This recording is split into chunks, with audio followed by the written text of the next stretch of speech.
4 ஆண்டுகள் கழித்து வானம்பாக்கம் தேனுகாம்பாள் உடைநுறை தேன்பரீஸ்வரர் தேர் திருவிழா மிகவும் சீரும் சிறப்புமாக நடந்து கொண்டிருக்கிறது. இந்த விழாவினை சிறப்பிக்க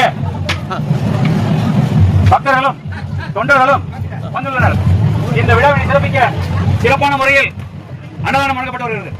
சீரும் சிறப்புமான விழாவை நடத்த ஒத்துழைத்து வருகின்ற அனைத்து நிர்வாகிகள், அனைத்து ஊர் பெருமக்கள், அனைத்து தரப்பு மக்களுக்கும் இந்த கோவில் நிர்வாகத்தின் சார்பாக நன்றியை தெரிவித்துக் கொள்கிறோம்.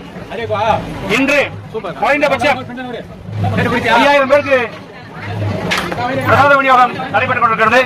ஆங்காக இருக்கிறவர்கள் விரைவில் வந்து பிரசாதத்தை பெற்றுக் செல்ல கொள்ளும்படி மிகவும் அன்புடன் தாழ்மையுடன் கோவில் நிர்வாகம் கேட்டுக்கொள்கிறது. அனைவரும் வருக, இறைவன் பெறுக, நீண்ட ஆயுளும் ஆரோக்கியம் பெற்று பல்லாண்டு பல்லாண்டு பல்லாண்டு வாழ வேண்டும் என கோவில் நிர்வாகம் உங்கள் அனைவரையும் ஈசன் சார்பாக வாழ்த்தி வழங்குகிறது. நன்றி, வணக்கம்.